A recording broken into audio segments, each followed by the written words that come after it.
আসসালামু আলাইকুম ওয়া রাহমাতুল্লাহি ওয়া বারাকাতুহু। আলহামদুলিল্লাহ, প্রিয় দর্শক, আপনারা দেখছেন আদ-দাওয়া ইনস্টিটিউট থেকে আমরা আমি আছি ফয়সাল বিন তাওহীদ। আশা করছি আল্লাহর অশেষ মেহেরবানিতে আপনারা সকলেই অনেক ভালো আছেন। সবাইকে আজকে অন্যতম একটি আমাদের লাইভ এবং আমাদের মাঝে আমার পছন্দের একজন ব্যক্তিত্ব। গতদিন যেমন আমাদের পছন্দের একজন শায়েখ ছিল, আজকেও আমার অন্য প্রিয়ভাজন একজন ব্যক্তিত্ব।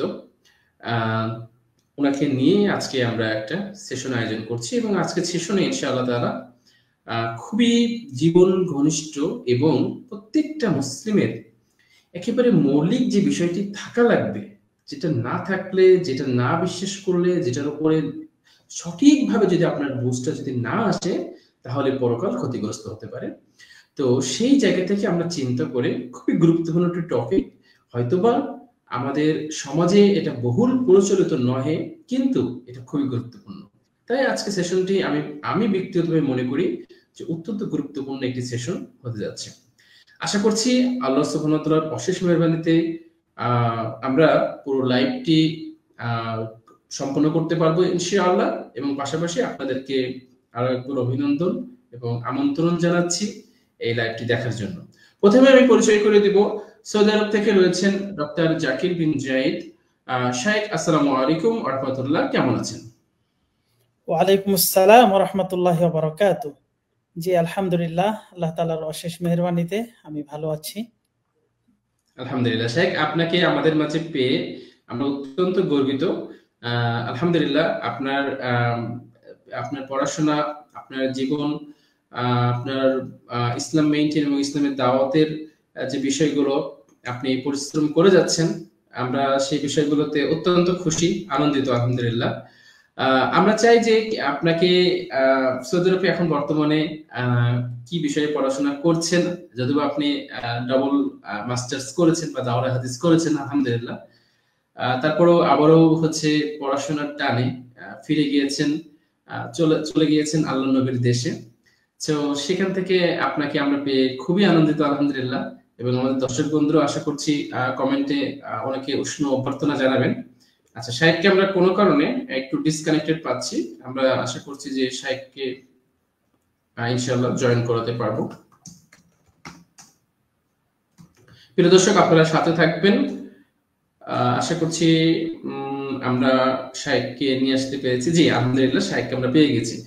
সো আল্লাহ নবীর দেশ থেকে আমরা শাইখকে দেখতে পেলাম, এটা আমাদের জন্য আজকে বিশেষ একটা অনুষ্ঠান হতে যাচ্ছে। শাইখের মুখ থেকে আমি শুনবো যে শাইখ একেবারে আপনার ছোট্টবেলা থেকে এই পর্যন্ত ইসলাম চর্চার বিষয়গুলো কিভাবে একাডেমিক এবং বাধা বিপত্তি, সেই বিষয়ে আগে আপনার মুখ থেকে আপনার পরিচয় 2 থেকে 3 মিনিট আমরা আপনার কাছে যাচ্ছি, আপনি আমাদেরকে শেয়ার করবেন, আমাদের অনেক ভালো লাগবে। জি। আসসালামু আলাইকুম ওয়া রাহমাতুল্লাহি ওয়া বারাকাতুহু। আলহামদুলিল্লাহ, আলহামদুলিল্লাহি ওয়াহদা ওয়াস সালাতু ওয়াস সালামু আলা মান লা নাবিয়্যা বা'দা ওয়া বা'দ। আল্লাহ তাআলার প্রশংসা, যিনি আমাদেরকে আজ পর্যন্ত এই পৃথিবীর বুকে জীবিত রেখেছেন। নবীর উপরে শান্তির ধারা বর্ষিত হোক, সাল্লাল্লাহু আলাইহি ওয়াসাল্লাম। সংক্ষিপ্তভাবে আমার পরিচয়, খুব লম্বা চড়া কিছু না। আমি জাকির বিন জাহিদ। আমি ছোটবেলায় আমার এলাকায় গ্রামে লেখাপড়া করেছি, মসজিদে মক্তবে। তারপর বাংলাদেশের সুনামধন্য একটি মাদ্রাসা থেকে হিফজ করেছি। তারপর আমি ইসলামী লাইনে অর্থাৎ কওমি মাদ্রাসায় ভর্তি হই। আমি বাংলাদেশের বিভিন্ন জেলায় ইসলামী মাদ্রাসাগুলোই লেখাপড়া করেছি। রাজশাহীতে, তারপর দিনাজপুর, নওগাঁ এবং চাঁপাইনবাবগঞ্জ দাওরাই হাদিস কমপ্লিট করেছি। সাথে সাথে আমি ইন্ডিয়াতেও পড়াশোনা করেছি দীর্ঘ 2 বছর। তারপর বর্তমান আমি সৌদি আরবে আল জৌফ ইউনিভার্সিটিতে অধ্যয়নরত আছি। এখানে প্রথমে এসে 2 বছর আরবি ভাষা এখানেও শিখেছি। তারপর এখন কুল্লিয়া আশ-শারিয়া সেখানে আমি অধ্যয়ন করছি আলহামদুলিল্লাহ। এই সংক্ষিপ্ত পরিচয়। মাশাআল্লাহ, খুবই চমৎকার এবং বর্ণাঢ্য আপনার জীবন আলহামদুলিল্লাহ। আসলে অনেক মেহনত, অনেক পরিশ্রম, অনেক ভালোবাসা, অনেক ত্যাগ, তারপরে আজকে আপনি আমাদের কাছে এসেছেন। আমরা খুবই গর্বিত বোধ করছি। শেখ, আমি খুব আমাদের দর্শক বন্ধুদের কথা চিন্তা করে বা আমি আমার নিজের কথা চিন্তা করে, আমি একজন মুসলিম, আমি আপনার কাছে প্রথম একটি প্রশ্ন করতে চাই যে আকীদা একটা শব্দ রয়েছে, এটা আসলে কি, এটা কাকে বলে, বা আমি একজন নিজেকে মুসলিম দাবি করছি, আমার জন্য এটা এটা কতটুকু জরুরি, আকীদা আসলে কি বা কাকে বলে, প্লিজ জানাবেন ইনশাআল্লাহ। আলহামদুলিল্লাহ, অত্যন্ত চমৎকার একটি প্রশ্ন করেছেন।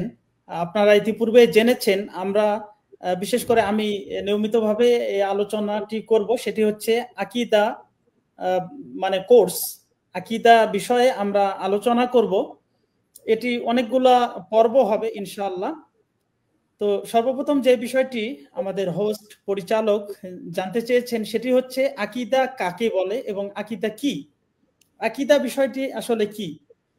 আকীদা হচ্ছে এমন একটি জিনিস, মানুষ যা সত্য বলে তার অন্তরের ভিতরে দৃঢ়ভাবে বিশ্বাস করে, সেটি হচ্ছে আকীদা। আকীদা বিশেষ করে প্রত্যেকটি ধর্ম অবলম্বী মানুষ, তাদের নিজস্ব আকীদা আছে, বিশ্বাস আছে। এটিকেই সাধারণত আকীদা বলা হয়, যে বিশ্বাস ধারণ করে, লালন করে মানুষ ইবাদত বন্দিগি করে, তার জীবন পরিচালনা করে, সেটিকেই সাধারণত আকীদা বলা হয়। আর এই আকীদা প্রচারের জন্য এই যুগে যুগে নবী রাসূলকে আল্লাহ সুবহানাহু ওয়া তাআলা প্রেরণ করেছেন। আর এই আকীদা যদি হয়, রাসূল সাল্লাল্লাহু আলাইহি ওয়াসাল্লাম বা ইতিপূর্বে নবী রাসূল এসেছেন, সেই নবী রাসূলদের তরিকা, পদ্ধতি, পন্থা অনুযায়ী যদি আকীদা হয়, সেটি হবে সহিহ আকীদা বা ইসলামী আকীদা। ইসলামী আকীদা বললেও আসলে এটি পরিপূর্ণ হবে না, পূর্ণতায় আসবে না। এই মানে কি বলে, আমি যদি বলি শুধু ইসলামী আকীদা, তাহলে এই কথাটি পরিপূর্ণ হবে না। তার কারণ যে ইসলামের ভিতরেও অসংখ্য দল বা পথের লোকজন আছে, যারা মানে কিছু খারাপ জঘন্যতম আকীদা পোষণ করে থাকেন। এজন্য আমাদেরকে আকীদা বলার সময় সহিহ কথাটি লাগাইতে হবে।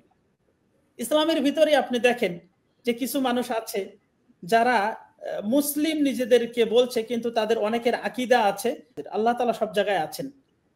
তারপর অনেকের আকীদা আছে যে নবী সাল্লাল্লাহু আলাইহি সাল্লাম নূরের তৈরি। অনেকের আকীদা মানে জঘন্যতম অনেক খারাপ আকীদাও আছে, তারা নিজেদেরকে মুসলিম দাবি করছেন। এই জন্য আমরা যখন আকীদা কথাটি বলবো, তখন সহিহ এই শব্দটি এর সাথে লাগাইতে হবে, তাহলে বোঝা যাবে যে বিশুদ্ধ আকীদা। তাছাড়া ইসলামী আকীদা শুধুমাত্র যদি আমরা বলি, তাহলে এটি পরিপূর্ণ হবে না। আরেকটি বিষয়, যে রাসূলগণ এবং আল্লাহ সুবহানাহু ওয়া তাআলা যতগুলো আসমানি কিতাব নাজিল করেছেন, প্রত্যেকটি আসমানি কিতাবের ভিতরে আল্লাহ সুবহানাহু ওয়া তাআলা সহিহ আকীদা গ্রহণ করার জন্য মানুষের প্রতি আহ্বান করেছেন, মানুষদেরকে তাগিদ দিয়েছেন, জিন ইনসানদেরকে তাগিদ দিয়েছেন। সাথে সাথে আমরা এই আকীদা এই শব্দটি যখন আমরা আলোচনা করছি, এর সাথে আরো কয়েকটি পরিভাষা আমাদেরকে একটু জেনে নেওয়া দরকার আমি মনে করছি। সেটি কেমন? আকীদা, আপনারা প্রশ্ন করতে পারেন যে আকীদা নিয়ে কেন আলোচনা করছেন? আপনি তো ঈমানও বলতে পারেন। আকীদা এমন একটি শব্দ, যেই শব্দটির ভিতরে সারা পৃথিবীর সমস্ত মানুষ মানে শামিল হয়।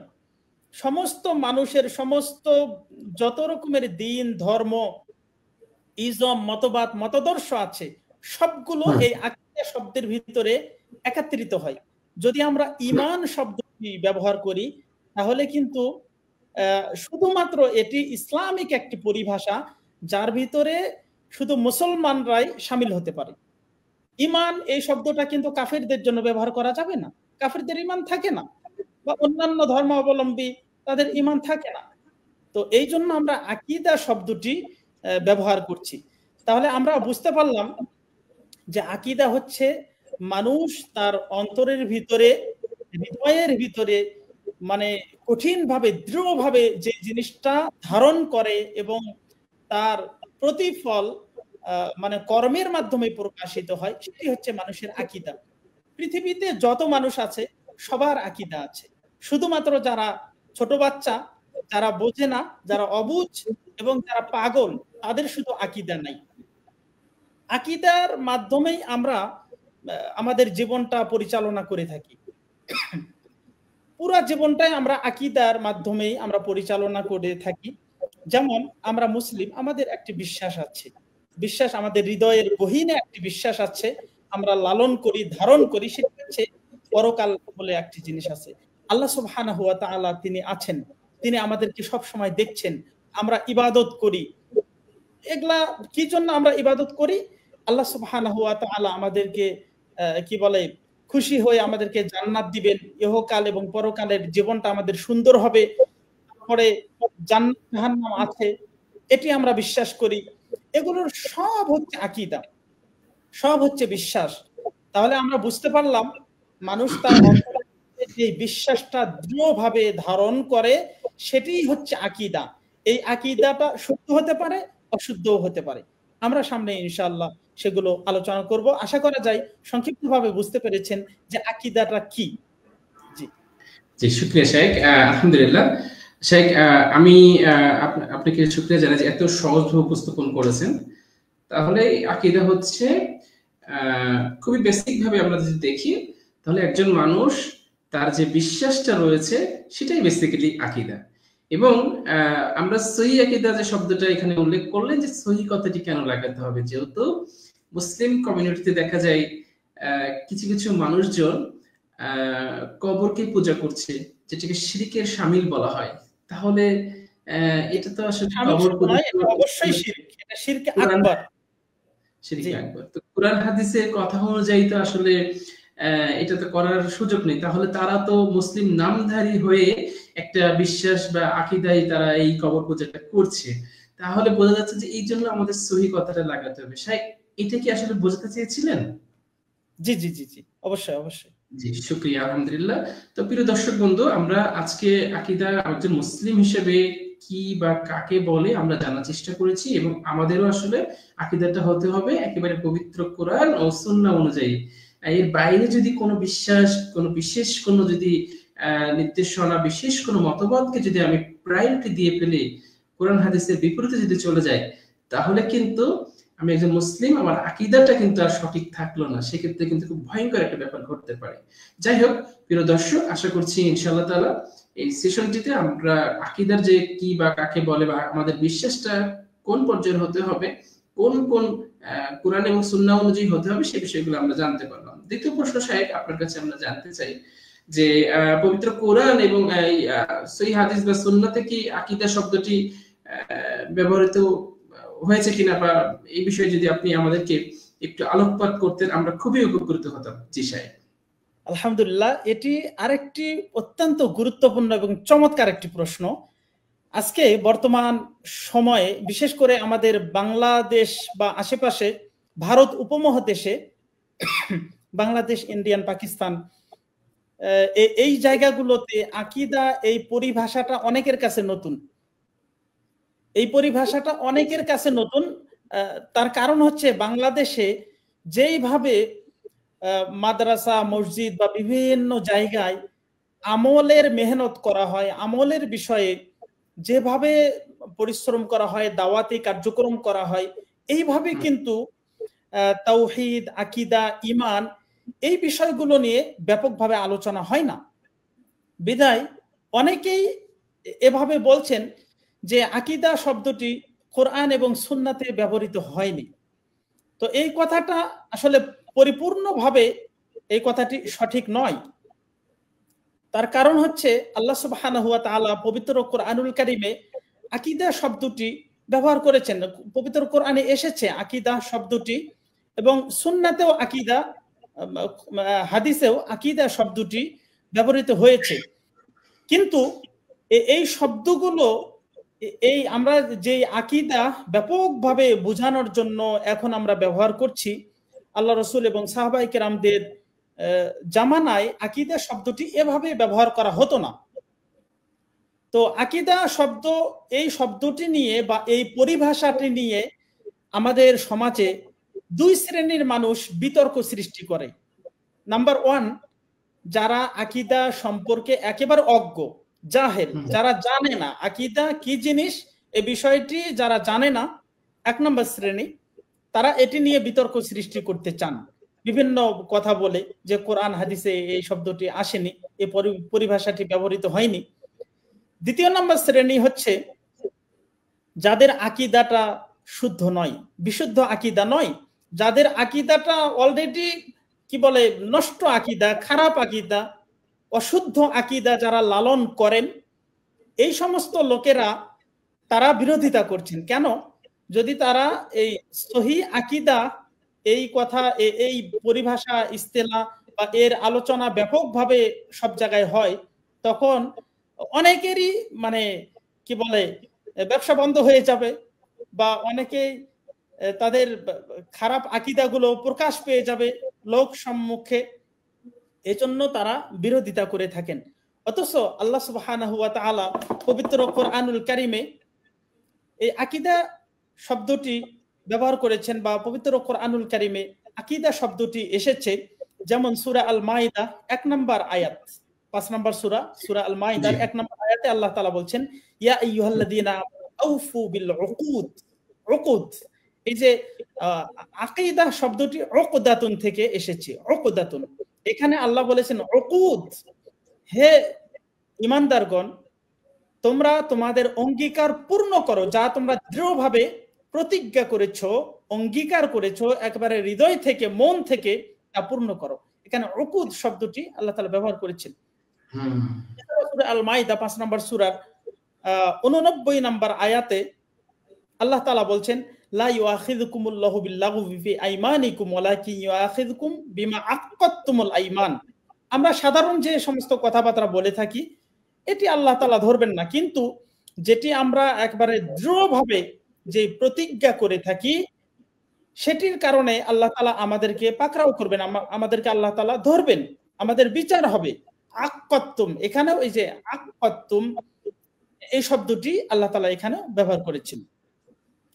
এছাড়াও সূরা আল বাকারা 2 নম্বর সূরার 235 নম্বর আয়াত, এখানে আল্লাহ তাআলা বলছেন, ওয়ালা তা'জিমু উকদাতান নিকাহ। উকদাতুন, এই যে উকদাতুন শব্দটি মানে হচ্ছে গিরা দেওয়া বা গিট্টু দেওয়া বা অন্তরে দৃঢ়ভাবে ধারণ করা। যেমনি ভাবে উকদাতুন নিকাহ, বিবাহ এর আকদ আমরা বলে থাকি, বিবাহের আকদ হয়, তাই না? একজন অপরিচিত ছেলে, একজন অপরিচিত মেয়ে, তাদের আকদ হয়, মানে বিবাহ বন্ধনে আবদ্ধ হয়ে যায় একটি কালেমার মাধ্যমে, সাক্ষীর মাধ্যমে। তো অপরিচিত ছেলে মেয়ে তারা বিবাহ বন্ধনে আবদ্ধ হয়ে গেল, এখানে উকদাতুন শব্দটি ব্যবহার করা হয়েছে, যে তারা দৃঢ়ভাবে এই বিশ্বাস স্থাপন করছে যে ইতিপূর্বে যে মেয়েটিকে দেখা বৈধ ছিল না, হালাল ছিল না, এই বিবাহের মাধ্যমে তারা হালাল হয়ে গেল। এছাড়াও আরেকটি হাদিস আমরা উল্লেখ করতে পারি, সুনানে আদ-দারমি 236 নম্বর হাদিস, যেখানে রাসূল সাল্লাল্লাহু আলাইহি সাল্লাম বলেছেন, লা ইয়া'বু কলবু মুসলিমিন আলা সালাসি খিসালিন ইল্লা দাখালাল জান্নাহ। মুসলিমের অন্তরের ভিতরে যেই মুসলিমের অন্তরের ভিতরে দৃঢ়ভাবে এই 3টি বৈশিষ্ট্য থাকবে, সে জান্নাতে প্রবেশ করবে। এখানেও ইয়াতাকিদু, এই যে আকীদা শব্দ, এই শব্দ থেকে এটি ফেলে মুদারে ব্যবহৃত হয়েছে। ইয়াতাকিদ মানে অন্তরে দৃঢ়ভাবে, যার অন্তরের ভিতরে এই 3 রকমের বৈশিষ্ট্য থাকবে, সে জান্নাতে যাবে। এখানেও এই হাদিসেও শব্দটি ব্যবহৃত হয়েছে।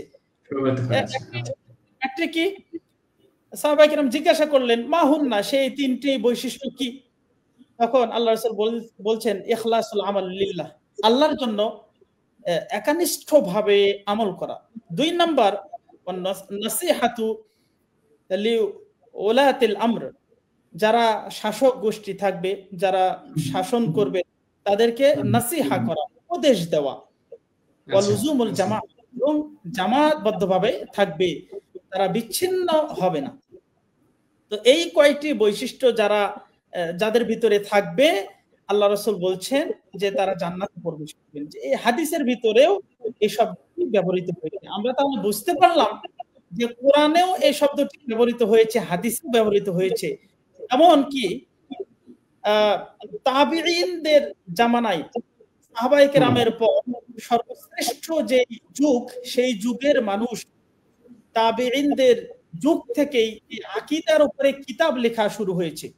অনেক তাবিঈ ছোট ছোট রিসালা গ্রন্থ লিখেছেন এই আকীদার উপরে, নাম দিয়েছেন আকীদা, আকীদাতু আহলিস সুন্নাহ ওয়াল জামাআহ, এরকম ভাবে অনেক কিতাব লিখেছেন। তাহলে যারা দুঃখিত আপনাকে একটু করছি। তাহলে আমরা বুঝতে পারলাম যে ইভেন একেবারে আকীদার উপরে একটা ডেডিকেটেড বই লেখা হয়েছে তাবেঈনদের সময় থেকে। শুধু একটি নয়, সাহাবায়ে কেরাম কি বলে তাবেঈনদের যুগে অনেক তাবেঈগণ এই বিষয়ের উপরে তারা কিতাব লিখেছেন, বই লিখেছেন। বাহ, মাশাআল্লাহ। জি, বলতে থাকুন। জি, তাহলে আমরা বুঝতে পারলাম যে আকীদা এটি নতুন কোনো শব্দ নেই। আর আকীদা এমন একটি ব্যাপক শব্দ যেটি আমরা ইতিপূর্বেই বলেছি, এই শব্দের মাধ্যমে সারা পৃথিবীর সমস্ত মানুষ এর ভিতরে একত্রিত হয় বা এটির ভিতরে শামিল হয়ে যায়।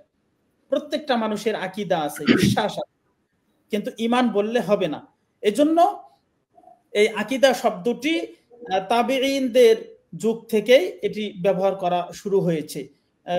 300 হিজরি সনের পর থেকে এটির ব্যবহার চালু হয়েছে। জি, মাশাআল্লাহ, আলহামদুলিল্লাহ।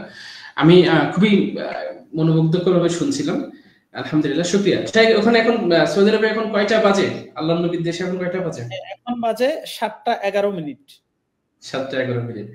আচ্ছা, আমাদের সাথে অনেক দর্শক বন্ধুরা আছেন। আপনাদের শাইখকে দেখে কেমন লাগছে, ওনার আলোচনা শুনে কেমন লাগছে অবশ্যই জানাবেন ইনশাআল্লাহ।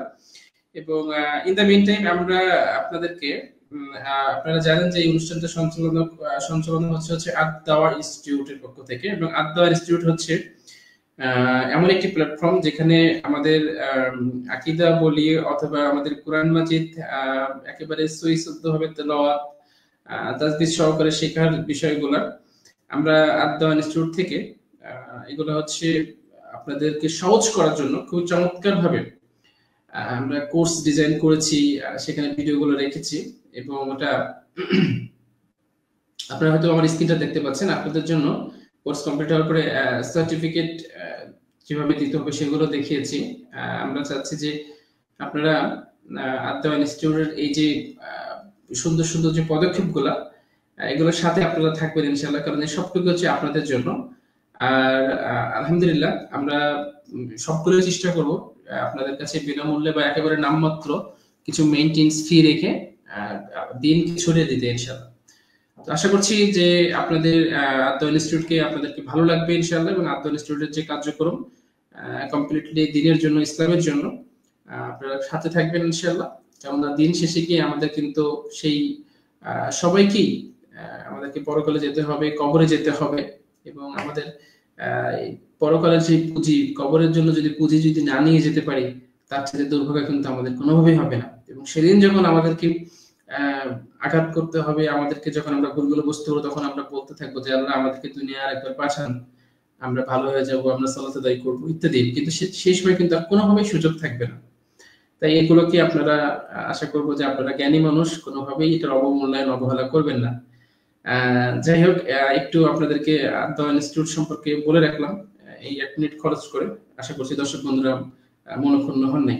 দর্শক বন্ধুরা, আপনারা যারা দেখছেন অবশ্যই আমাদের কমেন্ট বক্সে আপনার মন্তব্য শেয়ার করবেন যে কেমন লাগছে।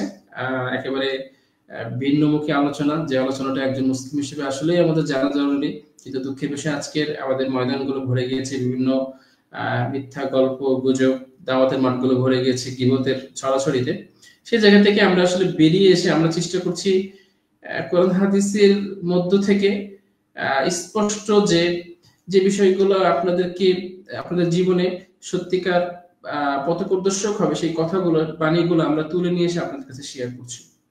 প্রিয় দর্শক, আমরা শুনছিলাম আকীদার বিষয়ে কোরআনের দলিলাদি, যেখানে শাইখ পরপর হচ্ছে সূরা বাকারা, সূরা মায়েদা, এইভাবে অনেকগুলা পয়েন্ট এবং অনেকগুলো হাদিস, 2টা হাদিস হচ্ছে শেয়ার করেছেন। আশা করছি যে আপনারা একেবারে দলিলাদি এবং আপনারা যদি এটার রেফারেন্স চান, আমরা কিন্তু শাইখের সাথে আপনাকে সরাসরি কথা বলিয়ে দেবো ইনশাআল্লাহ। তো এগুলো নিয়ে আপনারা কখনো ইয়ে হবেন না। শাইখ, আমার পরবর্তী একটু প্রশ্ন রয়েছে। আমি এটা একটু সবার কাছে ক্ষমা চেয়ে নিচ্ছি প্রশ্নটি করার জন্য। আমি কিছুদিন আগে আমার খুব পছন্দের একজন স্কলারের মুখ থেকে একটা কথা শুনেছি, যেটা আমাকে পরবর্তীতে যখন আমি রিসার্চ করে দেখেছি, দেখলাম যে কথাটা আসলে একটু অন্যভাবে হয়ে গিয়েছে।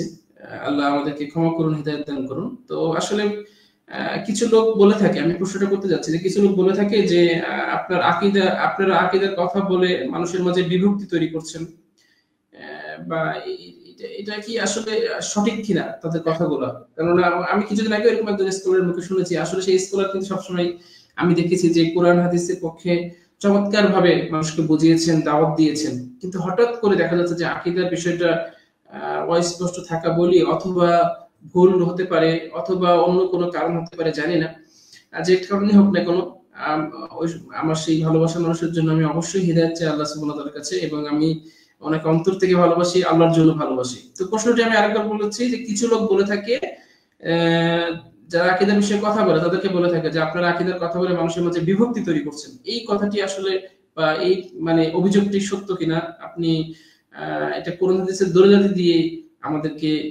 উপকৃত করবেন ইনশাআল্লাহ সাহেব। জি আলহামদুলিল্লাহ, এই প্রশ্নটি আসলে অত্যন্ত চমৎকার, এবং এই প্রশ্নটি অনেকেই কিন্তু করে থাকেন, বিশেষ করে যারা সহি আকীদার দাওয়াতের এই প্ল্যাটফর্মে আছেন, যারা সহি আকীদার প্রচার এবং প্রসার করছেন, তাদেরকে এই ভাষা শুধু নয়, এর চাইতে জঘন্য ভাষাতেও অনেক সময় কথাবার্তা বলা হয়। যারা বলেন যে আপনারা সহি আকীদার কথা বলে মানুষের মাঝে বিভক্তি সৃষ্টি করছেন, তাদের ভয় করা উচিত। এই কথাটা মানে শুধুমাত্র আমাদেরকে বলা হচ্ছে এমনটি নয়। যদি এই কথা বলা হয় তাহলে আল্লাহ রসুলকেও এই কথা বলা হবে যে আল্লাহ রসুল, আপনিও সহি আকীদার দাওয়াত দিতে গিয়ে আপনি মানুষকে বিভক্ত করে ফেলছেন। সাহাবীদের প্রতি এই তহমত পর্যন্ত দেওয়া হবে, তাবেঈদের উপরে পর্যন্ত এই তহমত দেওয়া হবে। সুতরাং যারা এই কথা বলছেন তাদেরকে আমরা বিনয়ের সাথে বলতে চাই, আপনারা মানে এই কথাগুলো বলার সময় একটু ভাববেন, চিন্তা ভাবনা করবেন যে আপনার কথাটার ওজন কত।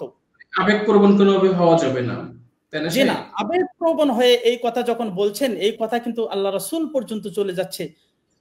যখন আল্লাহ সুবহানাহু ওয়া তাআলা আদম আলাইহিস সালামকে সৃষ্টি করলেন, পৃথিবীতে পাঠাইলেন, তখন জাতি তো একটিই ছিল, একটি জাতি ছিল।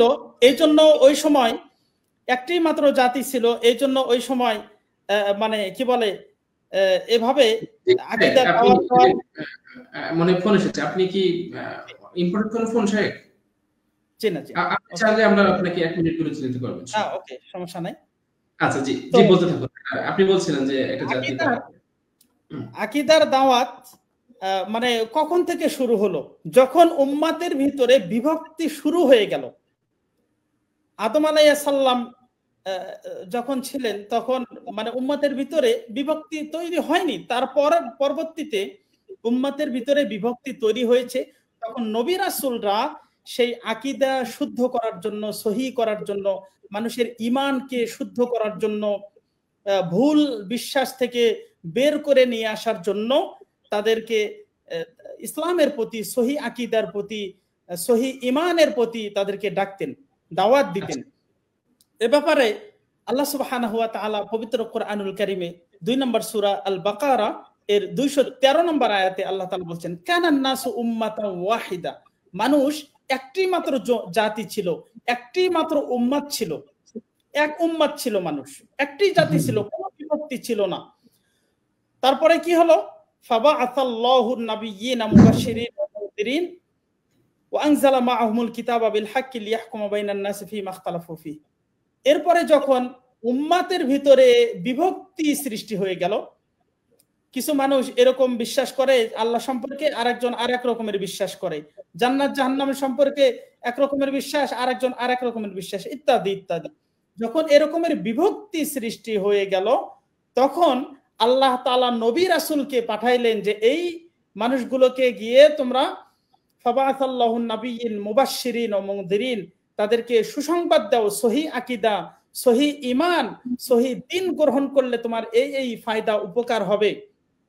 আল্লাহ তাআলা জান্নাত দিবেন, দুনিয়া আখিরাতের জীবন সুন্দর হবে, এবং তাদেরকে ভয় ভীতি দেখিয়েছেন যদি আকীদা খারাপ হয়, ঈমান যদি খারাপ হয়, মানে বিশ্বাস যদি কি বলে খারাপ হয়, আমাদের সহি বিশ্বাস, সহি ঈমান, সহি আকীদা যদি না হয়, তাহলে কিন্তু আমাদের জন্য পরকালে শাস্তির ব্যবস্থা আছে, এই বলে রাসূলগণ দাওয়াত দিতেন।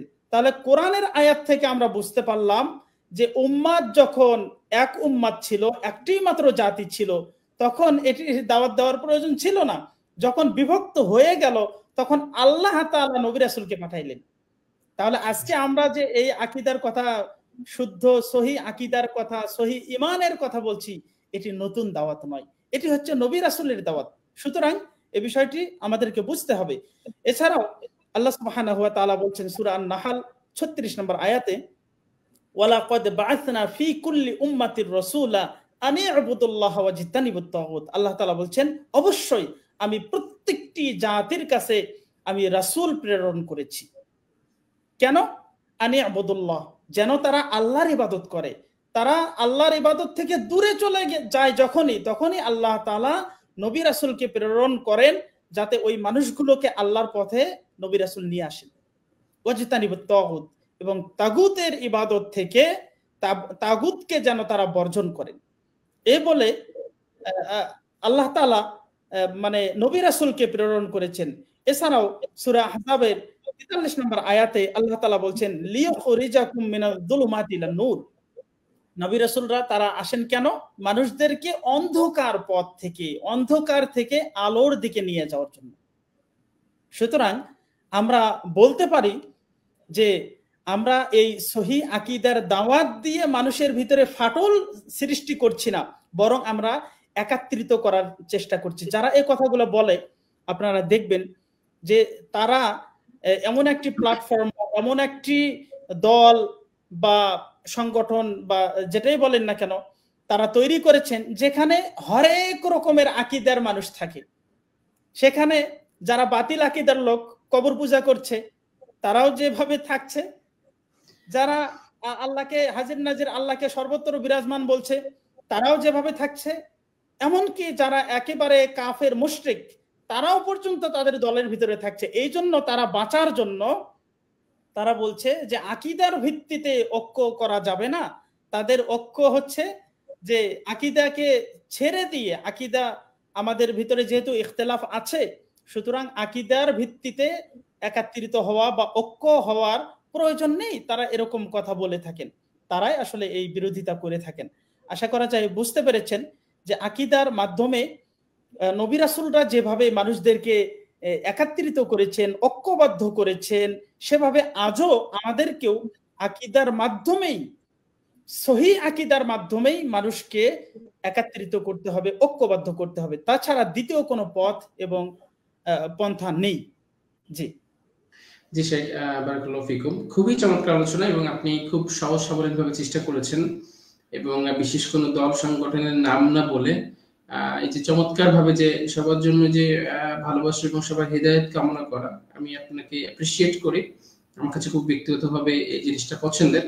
শেখ, আমি একটা কথা খুব মনে পড়ছে, জানি না যে সঞ্চালক হিসেবে এই কথাটা বলার কতটুকু উচিত, তবে বলছি। সেটা হচ্ছে যে ডক্টর জাহাঙ্গীর খন্দকার জাহাঙ্গীর রহমাল্লাহ বলেছিলেন যে আমাদের দেশটাতে মানুষের ধর্মীয় আবেগটা অনেক বেশি, ধর্মীয় জ্ঞানটা কম, এরকম একটি কথা বলেন, এবং অনেক মানুষ এই কথাটি পছন্দ করেন, শেয়ার করেন।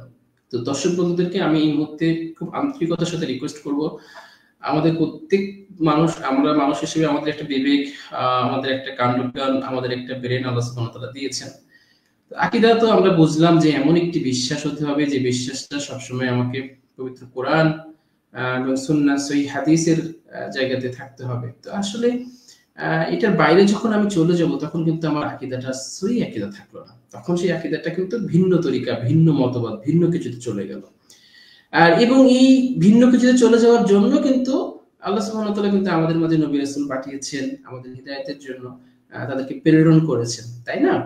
এবং আমরা জানলাম যে যারা আমরা যখনই আকীদা মানুষের মধ্যে সঠিকটা থাকছে না, অন্য আকীদায় চলে যাচ্ছে, তখনই কিছু দায়ী হচ্ছে, বলছে যে না, আমাদেরকে এই সঠিক আকীদা অর্থাৎ কোরআন সুন্নাহর যে এটা রয়েছে, বিশ্বাসটা রয়েছে, সেখানে ফিরে আসতে হবে। অর্থাৎ যারা এই কথাটা বলছে তারা ভালো কথা বলছে, তারা বিভক্তি তৈরি করছে না।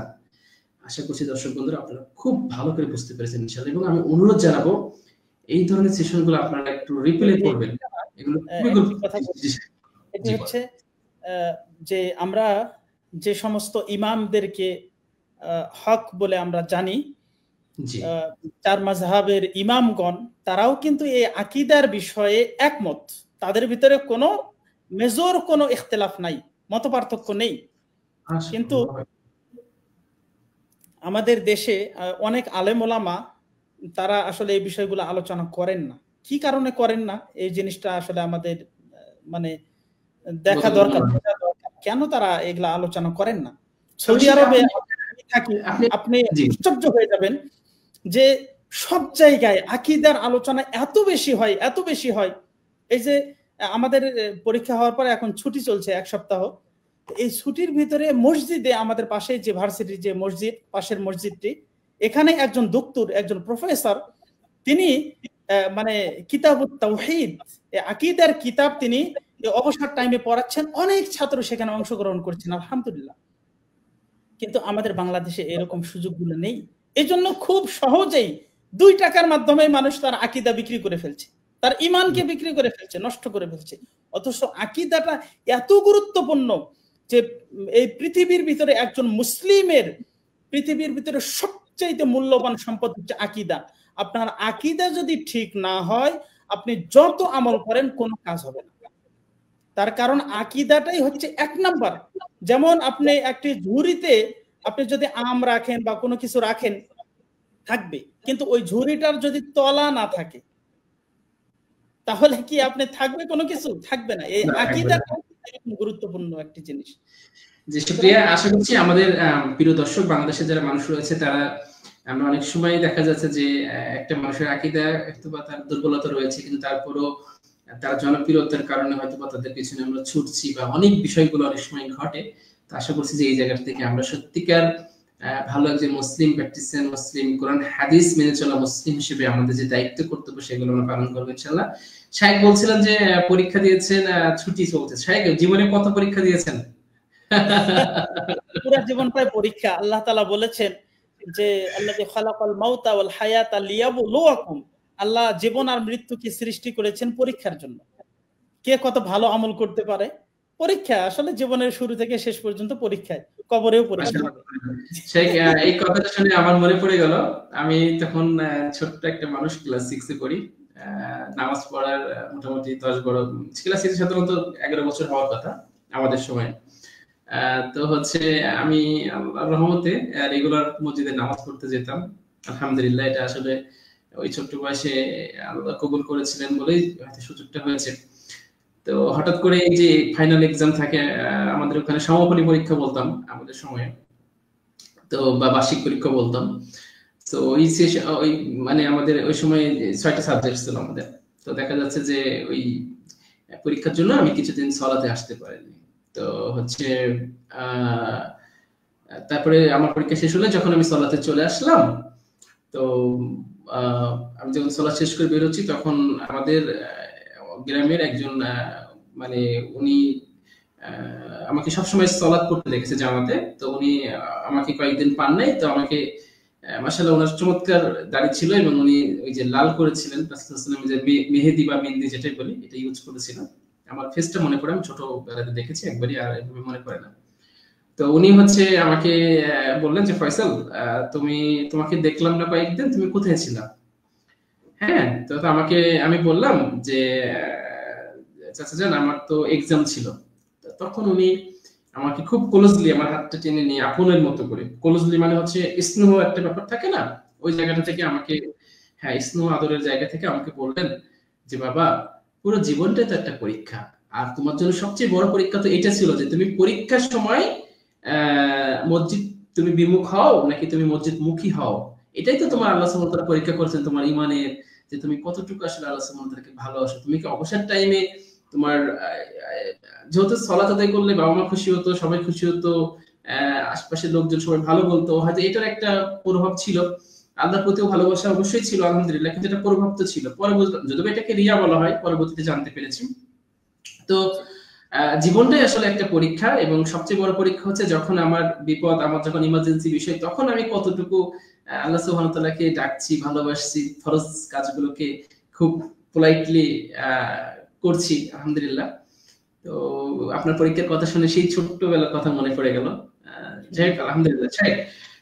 আমরা খুবই গুরুত্বপূর্ণ আলোচনা করছিলাম, এর ভিতরে আমরা একটু আসলে দর্শকদেরকে নিয়ে করলাম। দর্শক, আপনাদেরও হয়তো নিশ্চয়ই কোনো মজার কোনো ঘটনা আছে, সেগুলো অবশ্যই আমাদের মন্তব্যের ঘরে শেয়ার করবেন। আমি এখানে একটি কথা বলি যে আমাদের আলোচনায় যারা অংশগ্রহণ করবেন, আমরা কিন্তু সৌদি আরবে দেখি প্রত্যেকটি আলোচনার শেষের দিকে একটা কুইজ দেওয়া হয়, সেখানে কিছু গিফট থাকে যারা আলোচনা শোনেন শুরু থেকে শেষ পর্যন্ত। আমার মনে হয় যে আমাদের এই আকীদার আলোচনা, আমাদের মানে অফিসেও যারা আছেন তাদেরকে এটি কম্পালসারি করে দিতে হবে। আকীদাটা এমন গুরুত্বপূর্ণ, এতই বেশি গুরুত্বপূর্ণ আকীদা, যে আকীদা এটা না জানা থাকলে আপনার ইবাদত দিয়ে কিছুই হবে না। এজন্য খুবই জরুরি। এই জন্য আমি চাচ্ছি যে এই আলোচনাগুলো যারা শুনবেন তারা যেন খাতা কলম নিয়ে বসেন এবং তারা যেন এটি নোট করেন। সাথে সাথে আমরা কুইজ দিব ইনশাআল্লাহ। এই সিস্টেমটা একটু আপনি চেষ্টা করবেন চালু করার, যে আলোচনা শেষে একটা কুইজ হবে। আমি আপনার কথাটা অবশ্যই সঠিক উত্তর দিবেন তাদেরকে আমরা পুরস্কৃত করব। যে এটি আমরা একটু উৎসাহ করার জন্য, এর কারণে দেখা যাবে যে মানুষ জ্ঞান অর্জনের প্রতি আগ্রহী হবে ইনশাআল্লাহ। জি অবশ্যই, ভালো কাজে আমরা উৎসাহ দেওয়ার জন্য সুস্থ প্রতিযোগিতায় আমরা অবশ্যই অংশগ্রহণ করব সবাই ইনশাআল্লাহ তাআলা।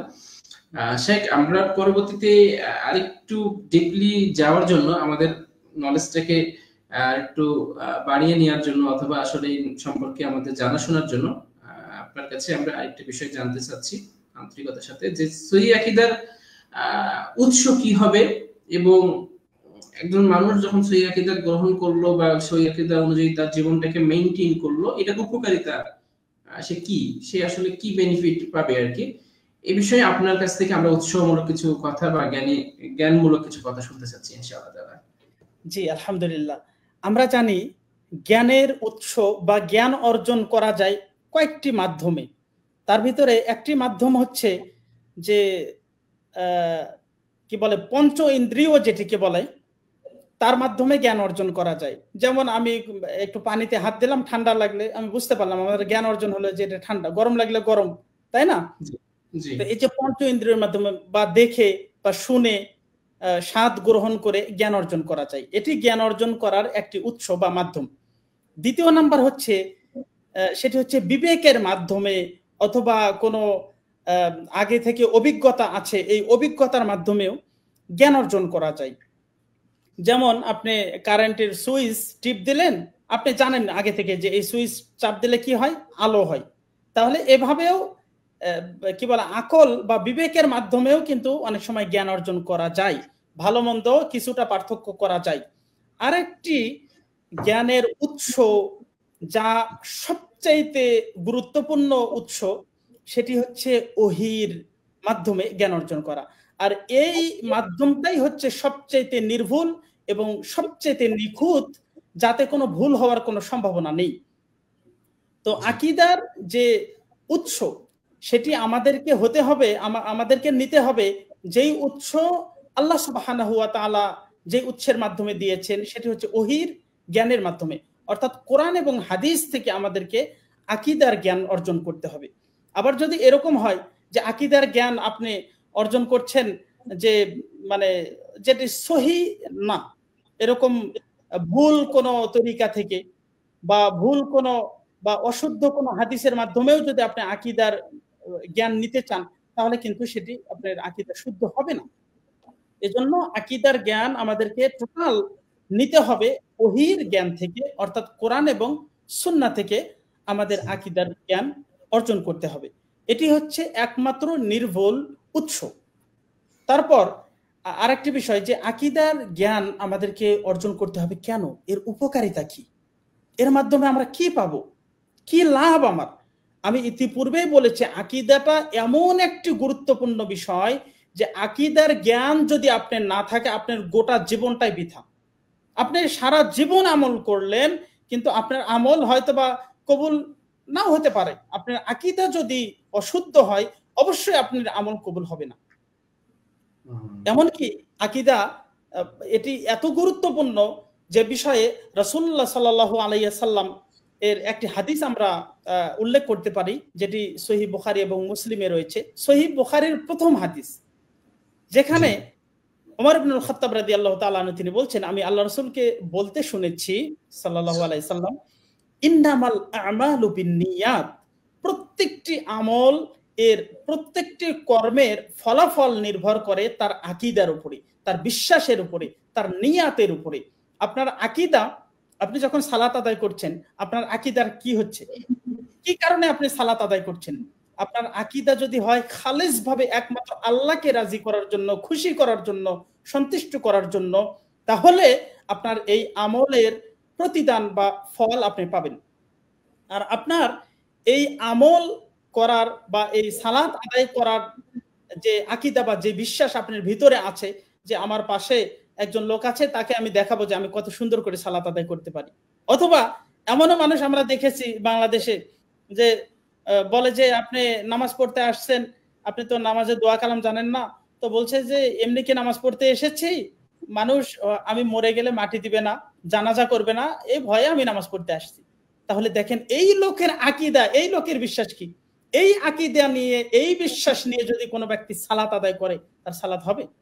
অবশ্যই হবে। কোনোভাবে তার সালাত হবে না। এখানে ইন্নামাল আমালু বিন্নিয়াত, এই নিয়াত শব্দটি নাওয়া শব্দ থেকে এসেছে, যার অর্থ হচ্ছে বীজ বা বিচি, যেটাকে আমরা বলি। এমন শব্দ আল্লাহ রাসূল এখানে চয়েস করেছেন বা উল্লেখ করেছেন যেটি হচ্ছে বীজ। বীজটা হচ্ছে এমন একটি জিনিস, আপনি যেই বীজ বপন করবেন, রোপণ করবেন, ওই গাছটি বের হবে।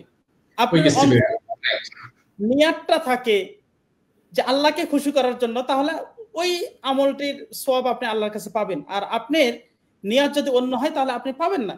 যেমনি ভাবে আপনি সারা জীবন যদি চেষ্টা করেন কাঁঠালের বিচি লাগিয়ে ফজলি আম যদি আপনি আশা করেন ফজলি আমের গাছ হবে, তা কোনোদিন কি সম্ভব? কোন যুগে হয়েছে বা হবে সম্ভব? অসম্ভব, হবে না। তো এই জন্য আকীদাটা এত বেশি গুরুত্বপূর্ণ যে আমাদের অন্তরের ভিতরে যেটি থাকবে তারই প্রতিদান আল্লাহ তাআলা আমাদেরকে দিবেন।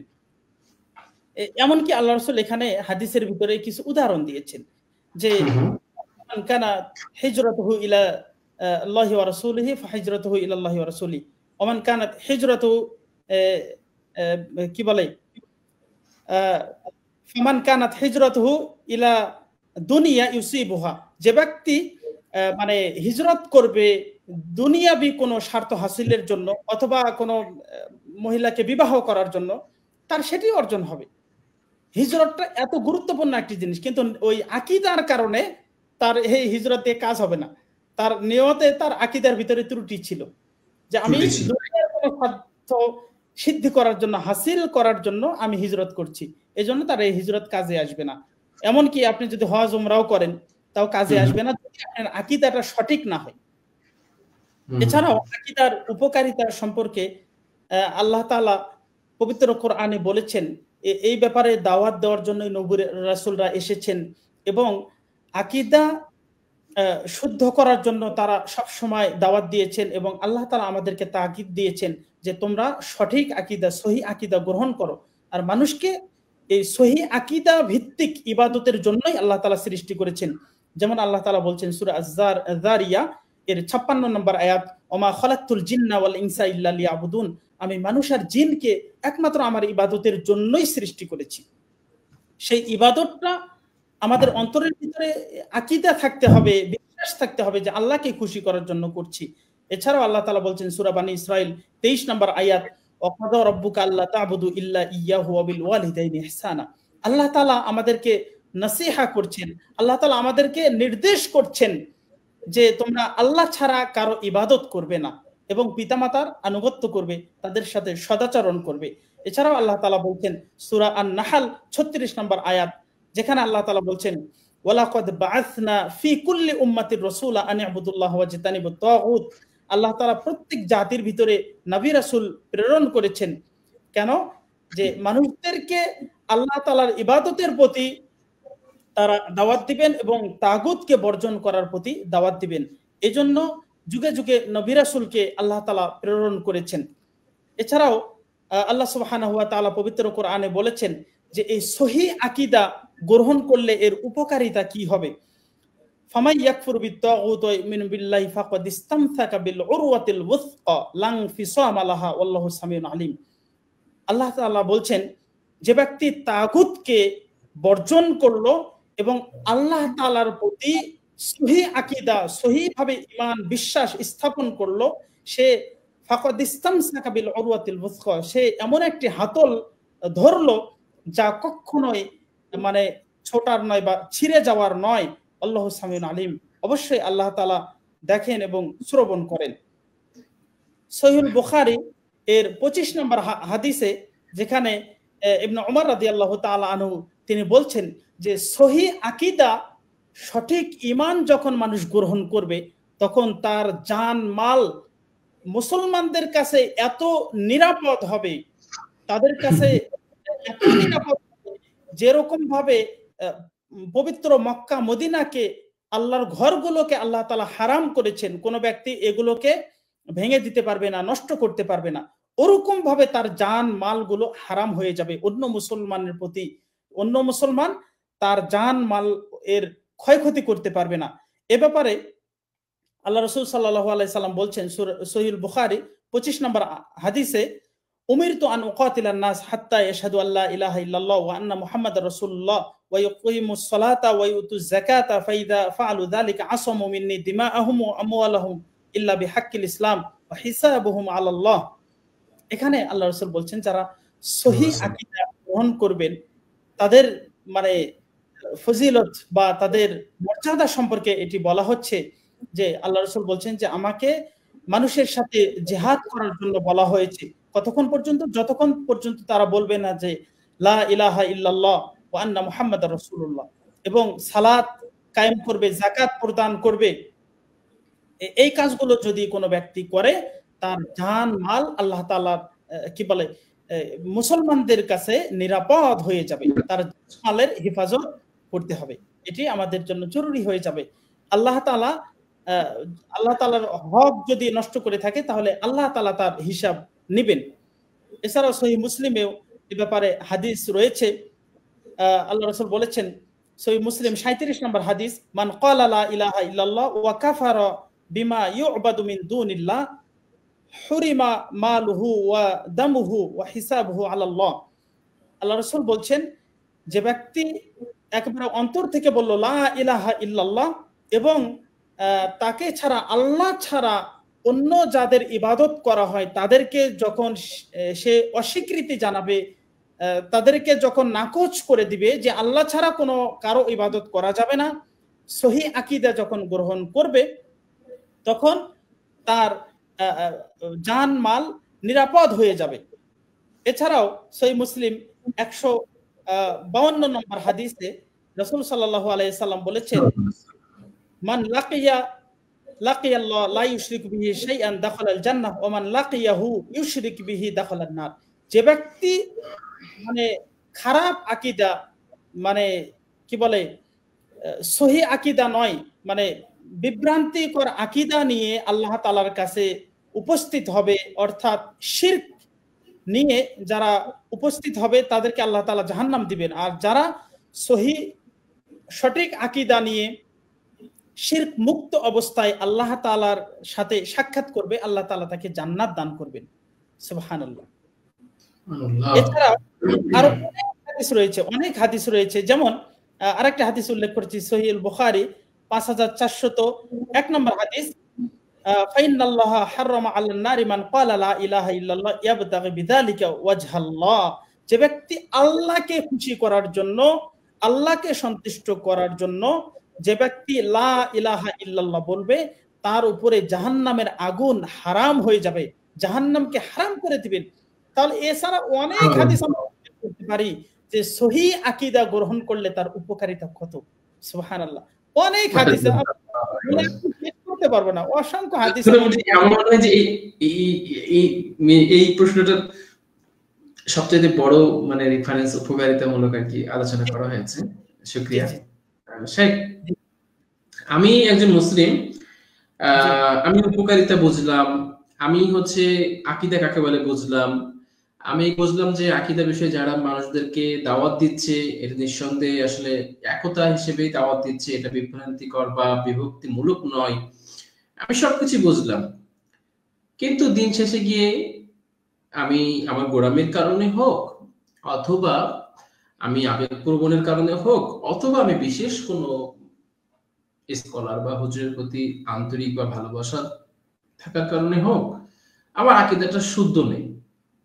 তাহলে এই আমার আকীদা যেহেতু শুদ্ধ নেই, আকীদা যদি আমার শুদ্ধ না থাকে, তাহলে আসলে কোনো সমস্যা আছে কিনা সেটা আমাদের দর্শক বন্ধুদেরকে জানাবেন ইনশাআল্লাহ তাআলা। জি আলহামদুলিল্লাহ। আকীদা যদি অশুদ্ধ হয়, আকীদার ভিতরে যদি গোলমাল সৃষ্টি হয়, আমরা ইতিপূর্বেও সংক্ষিপ্তভাবে বলেছি যে যার আকীদা অশুদ্ধ ওই ব্যক্তির ইবাদত দিয়ে আসলে কোনো কাজ হবে না। আল্লাহ সুবহানাহু ওয়া তাআলা আল্লাহ রাসূলকে প্রেরণ করেছেন, তিনি এই মানে রিসালাতের বা এই আকীদার দাওয়াত তিনি দিয়েছেন তার জীবনে দীর্ঘ 23 বছর। আমরা যতই আকীদার দাওয়াত দেই সেটি কমই হয়ে যাবে। আল্লাহ রাসূল 23 বছর যাবত আকীদারই দাওয়াত দিয়েছেন। বিশেষ করে এই মক্কার প্রথম 10 বছরে তিনি কোনো ইবাদতের কথা বলেননি। এই আকীদার কারণে কাছের মানুষগুলো দূরের হয়ে গিয়েছে। আল্লাহ রাসূলের চাচারা আবু জেহেল, যার বাড়িতে এখন এই টয়লেট বানানো আছে, আপনারা ওমরাতে আসলে আপনারা দেখবেন যে আবু জেহেল এত কাছের মানুষ, নিজের আপন চাচা, এই আকীদার কারণে সে বিভক্তি হয়ে গেছে, তাকে মানতে পারেনি। আবু লাহাব, তাব্বাত ইয়াদা আবি লাহাবি ওয়া তাব, তার এই মানে ভুল আকীদার কারণে আল্লাহ রাসূল সাল্লাল্লাহু আলাইহি সাল্লামের সাথে বিভক্ত হয়ে গিয়েছে। এবং এই আকীদার কারণেই বেলাল রাদিয়াল্লাহু তাআলা আনহু, তিনি হাবশার মানুষ, আম্মার ইবনে ইয়াসার রাদিয়াল্লাহু তাআলা আনহু, এছাড়া অনেক সাহাবী ছিলেন যাদের সাথে রক্তের কোনো সম্পর্ক ছিল না, আকীদার কারণে তারা এত কাছের মানুষ হয়েছে যে তাদেরকে বন্ধু হিসাবে আল্লাহ রাসূল অনেককে স্বীকৃতি দিয়েছেন। সুবহানাল্লাহ। জি জি জি। সালমান ফারসি কই থেকে আসছে? জি হ্যাঁ, পরীক্ষা ফলাফলের সময় আল্লাহ রাসূল ওনাকেই প্রায়োরিটি দিয়েছিলেন। জি জি সাহেব, জি বলেন। আমাদের আকীদা যদি আসলে খারাপ হয় তাহলে কি হবে? এই আকীদা যদি আমাদের শুদ্ধ না হয় তাহলে কি সমস্যা হবে? এ ব্যাপারে আমরা কিছু কোরআন এবং হাদিস থেকে আমরা কিছু দলিল আমরা উপস্থাপন করার চেষ্টা করছি ইনশাআল্লাহ। আল্লাহ সুবহানাহু ওয়া তাআলা পবিত্র কোরআনে বলেছেন সূরা জুমার 65 নম্বর আয়াত, যেখানে আল্লাহ তাআলা বলছেন ওয়ালাকাদ উহিয়া ইলাইকা ওয়া ইলাল্লাযিনা মিন ক্বাবলিক লাইন আশরাকতা লায়াহবাতান্না আমালুক ওয়া লা তাকুনান্না মিনাল খাসিরিন। আল্লাহ তাআলা আমাদের নবী, তিনি এত বড় একজন সম্মানিত মানুষ যার আগের পরের সমস্ত গুনাহ খাতা আল্লাহ তাআলা ক্ষমা করে দিয়েছেন। এই মানুষটাকে, যাকে আল্লাহ তাআলা বন্ধু হিসাবে গ্রহণ করেছেন, এই মানুষটাকে আল্লাহ তাআলা ধমক দিচ্ছেন, হে মুহাম্মদ, লাইন আশরাকতা লায়াহবাতান্না আমালুক ওয়া লা তাকুনান্না মিনাল খাসিরিন, যদি তুমিও আমার সাথে শরীক করো, তোমার আকীদায় যদি বিভ্রান্তি তৈরি হয়ে যায়, তোমার আকীদার ভিতরে যদি ভুল কোনো খারাপ আকীদা যদি ঢুকে পড়ে, শিরক যদি তুমি করো, তাহলে তোমার আমলগুলোও আমি নষ্ট করে দিতে কোনো দ্বিধাবোধ করব না। আল্লাহ তাআলা এভাবে আল্লাহ রাসূলকে পর্যন্ত এভাবে ধমক দিয়েছেন। তাহলে বোঝা যাচ্ছে যে আমাদের আকীদায় যদি শিরক থাকে তাহলে কি অবস্থা হবে। আমরা তো অনেক মানুষ শিরকটা কি জিনিস এটা বুঝিই না। আমরা এই আলোচনাগুলায় আসবো ইনশাআল্লাহ। আপনারা এই আলোচনাগুলো খুবই গুরুত্ব সহকারে শুনবেন। এমনকি আমি আপনাদের প্রতি এই দাওয়াত দিচ্ছি যে আপনি শুধু নয়, আপনার ছেলে মেয়ে, আপনার পরিবারকে নিয়ে এই আকীদার আলোচনাগুলো শুনবেন। আমরা অনেক পড়াশোনা করে, গবেষণা করে ইনশাআল্লাহ এই চেষ্টাগুলো করে যাচ্ছি। আপনারা ইনশাআল্লাহ চেষ্টা করবেন আপনাদের পরিবার, আপনাদের সন্তানদেরকে নিয়েও আপনারা এই আকীদার আলোচনাগুলো শুনবেন ইনশাআল্লাহ। দ্বিতীয় নাম্বার আরেকটি আয়াত আমরা উল্লেখ করছি, যেখানে আল্লাহ তাআলা বলছেন সূরা আনআম 88 নম্বর আয়াত, যেখানে আল্লাহ তাআলা বলছেন ওয়ালাউ আশরাকু লাহাবিতু আনহুম মা কানু ইয়ামালুন। এখানেও আল্লাহ তাআলা বলছেন যদি তারা শিরক করত, তারা আল্লাহ তাআলার সাথে অংশীদার স্থাপন করত, সেটি হতে পারে ভালোবাসায় অংশীদার স্থাপন করা, ইবাদতে বা যে কোনো বিষয়ে আল্লাহর সাথে অংশীদার স্থাপন যদি করা হয়, তাহলে আল্লাহ তাআলা তাদের আমলগুলো নষ্ট করে দিতেন। এছাড়াও আল্লাহ তাআলা বলছেন পবিত্র কোরআনে সূরা আন-নিসা 4 নম্বর সূরার 48 নম্বর আয়াতে ইন্নাল্লাহা লা ইয়াগফিরু আন ইউশরাকা বিহি ওয়া ইয়াগফিরু মা দুনা যালিকা লিমান ইয়াশা। আল্লাহ তাআলা এখানে বলছেন নিশ্চয় আল্লাহ তাআলা তার সাথে যে ব্যক্তি শিরক করবে, অংশীদার স্থাপন করবে, তার পাপ আল্লাহ তাআলা ক্ষমা করবেন না। এছাড়া অন্যান্য পাপ আল্লাহ তাআলা যাকে ইচ্ছা ক্ষমা করে দিবেন। সূরা আল মাইদা 5 নম্বর সূরার 72 নম্বর আয়াতে আল্লাহ তাআলা বলছেন ইন্নাহু মাইয়ুশরিক বিল্লাহি ফাকাদ হারামাল্লাহু আলাইহিল জান্নাহ ওয়া মাওয়াহুন নার ওয়া মা লিয-যালিমিনা মিন আনসার। নিশ্চয় যারা আল্লাহ তাআলার সাথে অংশীদার স্থাপন করবে, যাদের আকীদায় ত্রুটি থাকবে, আল্লাহ তাআলা তাদের জন্য জান্নাতকে হারাম করে দিবেন, তাদের বসবাসের স্থান, তাদের থাকার জায়গা হবে জাহান্নাম, এবং তাদের কোনো শাফায়াতকারী, সুপারিশকারী, তাদের কোনো সাহায্যকারী কিয়ামতের দিন থাকবে না। আল্লাহ সুবহানাহু ওয়া তাআলা আরো বলছেন সূরা আল বাকারা 2 নম্বর সূরার 193 নম্বর আয়াতে ওয়াকাতিলুহুম হাত্তা লা তাকুনা ফিতনাহ ওয়া ইয়াকুনা আদ-দীনু লিল্লাহ। আল্লাহ তাআলা আল্লাহর নবীকে, মুসলমানদেরকে নির্দেশ করছেন তোমরা মানুষের সাথে জিহাদ করো ততক্ষণ পর্যন্ত, তাদের সাথে লড়াই করো যতক্ষণ পর্যন্ত ফিতনা মানে মুক্ত না হয়, অর্থাৎ যতক্ষণ পর্যন্ত শিরক থাকবে ততক্ষণ পর্যন্ত তোমরা মানুষের সাথে জিহাদ করো, এবং আল্লাহ তাআলার দ্বীনকে তারা পূর্ণভাবে মেনে না নেয় ততক্ষণ পর্যন্ত জিহাদ করতে হবে। এছাড়া আরো অনেক মানে হাদিস কোরআনে এইভাবে বর্ণিত হয়েছে যে আমাদের আকীদা যদি নষ্ট হয়, খারাপ হয়, তাহলে কিন্তু আমাদের বাঁচার কোনো উপায় থাকবে না। যতই আপনি আমল করেন, আকীদা যদি সঠিক না হয়, আপনার এই আমল দিয়ে কাজ হবে না। এই জন্য ইসলামের ভিতরে সবচেয়ে গুরুত্বপূর্ণ, সবচেয়ে দামি জিনিস, সবচেয়ে ইম্পর্টেন্ট জিনিস, সেটি হচ্ছে মানুষের আকীদা, বিশ্বাস। আপনি ইবাদত কেন করছেন, আপনি মানে যা কিছু করছেন, সেখানে আপনার আকীদা, বিশ্বাস যদি সঠিক না হয়, তাহলে আপনার ইবাদত দিয়ে কোনো কাজ হবে না, এই ইবাদত আপনাকে বাঁচাইতে পারবে না। এমনকি অনেক হাদিস এভাবে বর্ণিত হয়েছে যে মানে মানে কোনো আমল করার সুযোগ পায়নি এমন কোন ব্যক্তি, এরকম অনেক হাদিস বর্ণিত হয়েছে যে শুধুমাত্র তাদের ঈমানটা বিশুদ্ধ হওয়ার কারণে আল্লাহ তাআলা তাদেরকে ক্ষমা করে দিয়েছেন।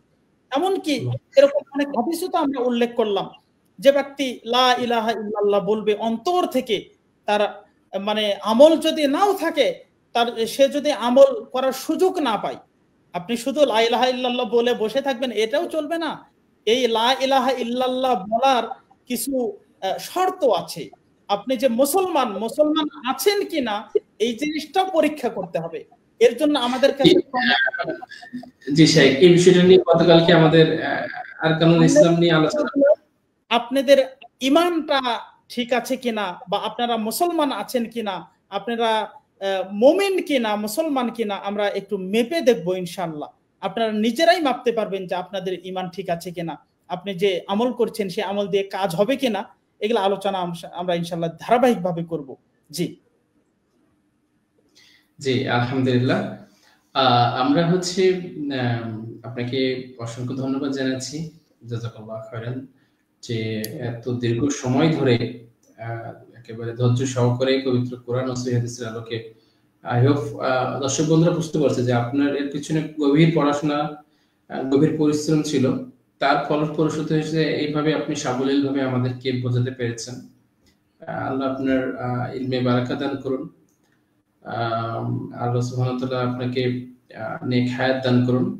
এবং শাইখ, আমরা গতকালকে আমরা একটা সেশন আয়োজন করার চেষ্টা করেছিলাম আরকানুল ইসলাম, যেখানে আমরা লা ইলাহা ইল্লাল্লাহ যে আসলে সঠিক এটা, যে আমরা কিভাবে এই সাক্ষ্যটা দিব বা কিভাবে আমরা বিশ্বাস স্থাপন করব, তাহলে আসলে আমি সঠিক ইসলামকে সঠিক মুসলিম হতে পারবো সে বিষয়ে নিয়ে আলোচনা করেছেন। দর্শক বন্ধুরা, আপনারা আশা করছি সেশনটা উপভোগ করেছেন, অথবা যদি না দেখে থাকেন আমাদের এই পেজেরই আসলে 2টা পোস্ট নিচেই রয়েছে আলহামদুলিল্লাহ।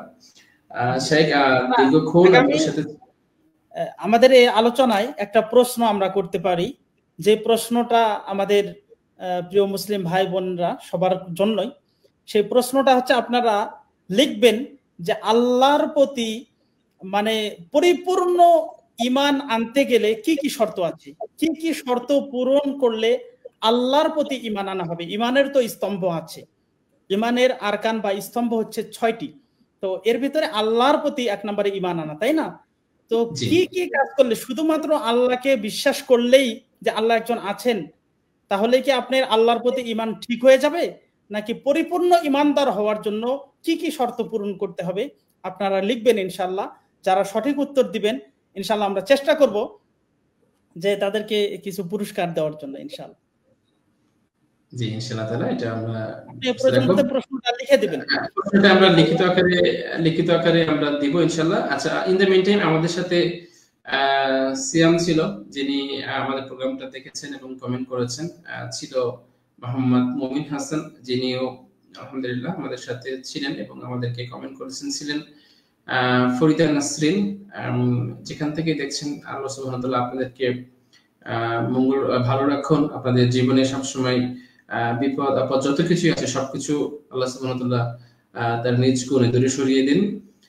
ছিলেন তানাস ইভান, তিনি সালাম দিয়েছেন ওয়ালাইকুম আসসালাম ওয়া রাহমাতুল্লাহ, এবং পাশাপাশি একটা দুঃখিত সাইন দিয়েছেন। তো আশা করছি যে তানাস ইভান ভাইকে আল্লাহ সুবহানাহু ওয়া তাআলা দুঃখগুলো কাটিয়ে দিবেন এবং নেক হায়াত দীর্ঘায়িত করে দিবেন। এই সকল মানুষজন আমাদের সাথে ছিলেন। আশা করছি যে আপনি এরপরে আপনার ওখানে সালাত কোনটা, ইশার সালাত কি হয়ে গিয়েছে? ইশার সালাত হবে আর কি। তো যাই হোক, আগামী আলোচনা হবে আমাদের এই যে আকীদা কোর্সে, সেটি হচ্ছে আমরা ঈমান আমরা একটু পরীক্ষা করব যে আমাদের ঈমান আছে কিনা। আপনারা যারা শুনছেন আপনাদের আশেপাশে আত্মীয় স্বজন তাদেরকে দাওয়াত দিবেন যে আপনার ঈমানটা আছে কিনা একটু মেপে দেখেন। ঠিক আছে, আগামী আলোচনা আমাদের এরকম হবে, মানে পরশুদিন ইনশাআল্লাহ, তাই না? ইনশাআল্লাহ, হ্যাঁ পরশুদিন আপনার সাথে আমরা সেশন করব ইনশাআল্লাহ তাআলা। আমরা প্রতিদিনই 9:30টায় মোটামুটি চলে আসি, যদি টেকনিক্যাল কোনো গ্যাপ থেকে হয়তো 2-10 মিনিট একটু লেট হয়ে যায়। তাছাড়া আল্লাহর রহমতে আমরা 9:30টা থেকে 10টার মধ্যে আপনাদের কাছে চলে আসবো আবারও ইসলামের কুরআন ও সহিহ হাদিসের জায়গা থেকে। সেখান থেকে আমরা উৎসব করে আপনাদের জন্য কিছু জীবন ঘনিষ্ঠত কিছু বিষয় নিয়ে আসবো, যেখানে ইনশাআল্লাহ আপনাদের সময়টা নষ্ট হবে না, এবং আশা করছি যে ইউকাল পরকাল 2 কালে আপনাদের জন্য একটা কল্যাণ বয়ে আনবে। প্রিয় দর্শক, সবাই আল্লাহর রহমতে অনেক অনেক ভালো থাকবেন। আমি আজকের এই সেশনটা শেষ করার জন্য শাইখ ডক্টর জাকির বিন জায়েদ কাছে অনুরোধ জানাচ্ছি, জনাব আপনি আমাদেরকে ফিনিশিং দেওয়ার জন্য আপনাকে আন্তরিকভাবে অনুরোধ জানানো হচ্ছে। জি আলহামদুলিল্লাহ। সর্বশেষ আমি আপনাদের কাছে করজোরে অনুরোধ করতে চাই, সেটি হচ্ছে আপনারা আকীদার এই কোর্সটি নিয়মিতভাবে দেখার চেষ্টা করুন। আপনাদের ঈমানকে মজবুত করুন, আপনাদের ঈমানকে কি বলে, যদি ঈমানের ভিতরে কোনো সমস্যা থাকে সেই ঈমানকে সংশোধন করার চেষ্টা করুন। আল্লাহ তাআলার কাছে আমি দোয়া করি। শেষে আমি বলতে চাই যে ঈমান কিন্তু ভেঙে যায়। আমাদের অনেকে মানুষ জানে না যে ঈমান ভেঙে যায়, তাই না? ওযু ভেঙে যায়, নামাজ ভেঙে যায়, এই জিনিসগুলো অনেকে জানেন না। প্রিয় ভাই বোনেরা, আপনাদের প্রতি আমাদের অনুরোধ, আপনাদের সাথে আমাদের কোনো রাগ নেই, কোনো ঝগড়া নেই। আমরা চাই যতটুকু জ্ঞান আল্লাহর পক্ষ থেকে আমরা পেয়েছি, আল্লাহ তাআলা আমাদেরকে জ্ঞান দিয়েছেন, এই জ্ঞানের মাধ্যমে কিছু না কিছু আপনাকে আমরা উপকার করতে চাই। আপনার হাতের যে মোবাইলটি রয়েছে, এই মোবাইলটি হতে পারে আপনার একটা মাদ্রাসা। আপনি প্রতিদিন আধা ঘন্টা 1 ঘন্টা করে আমাদেরকে সময় দিন। দেখুন আপনি 1 বছর পর আমাদের দেশের সাধারণ যে আলেম ওলামা, তাদের অনেকের চাইতে আপনার জ্ঞানের লেভেল অনেক বেশি হয়ে যাবে ইনশাআল্লাহ। আল্লাহ তাআলার কাছে দোয়া করি, আল্লাহ আমাদের ঈমানকে, আমাদের আকীদাকে সংশোধন করার তৌফিক দান করে দাও। আল্লাহুম্মা আমিন। সুবহানাকাল্লাহুম্মা আমিন। আমরা শেষ করার আগে আরেকটা প্রশ্ন করেছেন আমাদের দিনারা ইসলাম লাকি, আল্লাহ সুবহানাহু ওয়া তাআলা ওনাকে ভালো রাখুন, আমিন। উনি বলেছেন আসসালামু আলাইকুম। ওয়া আলাইকুম আসসালাম ওয়া রাহমাতুল্লাহ। আপনাদের এই অনুষ্ঠান কি প্রতিদিনই হবে, কয়টায় শুরু হবে? জি, আমাদের অনুষ্ঠানটা ইনশাআল্লাহ তাআলা আমরা প্রতিদিনই করার আমরা ইচ্ছা পোষণ করেছি। আল্লাহর কাছে দোয়া করবেন যেন আমরা প্রতিদিন সঞ্চালন করতে পারি। এখন তো এই শারীরিক অসুস্থতা বা অন্য কোনো টেকনিক্যাল বা ইলেকট্রিসিটি জনিত সমস্যা না হলে ইনশাআল্লাহ আমরা প্রতিদিন করার নিয়াত করেছি। এই নিয়াতে আমরা খুব ইখলাসপূর্ণ, একনিষ্ঠতাপূর্ণভাবে আমরা এটার সাথে আছি এবং মোটামুটি আমরা শুরু করি রাত 9:30টায়। যদি টেকনিক্যাল বিভিন্ন রকম আমাদের যদি গ্যাপ থাকে তাহলে অনেক সময় 9:40 বা 45 বেজে যায়। আজকে যেমন টেকনিক্যাল গ্যাপের কারণে আমাদের 9:55 প্রোগ্রামটা শুরু করতে হয়েছে। তো দর্শক বন্ধুরা, নরমালি আমরা 9:30 দিকে শুরু করার পরিকল্পনা করেছি আল্লাহর রহমতে। চলে যাচ্ছি শায়েখের কাছে। জি, শায়েখ বৈঠক শেষের দোয়া এবং সকল অডিয়েন্সকে অনুরোধ জানাবো আপনারাও একই রকম ভাবে শায়েখের সাথে সাথে বৈঠক শেষের দোয়াটা পড়বেন এবং শায়েখকে অনুরোধ জানাবো যে একটু যদি সোলো মোশনে পড়ান তাহলে আমরা আপনার সাথে সাথে পড়ে বৈঠক শেষের দোয়াটা আমাদের আস্তে আস্তে মুখস্থ করতে পারতাম। জি, অবশ্যই। প্রিয় ভাই বোনেরা, আপনারা যারা দেখছেন, আপনারা চেষ্টা করবেন যে এই আলোচনাগুলা, কোরআন হাদিসের আলোচনাগুলা শেয়ার করে দিবেন।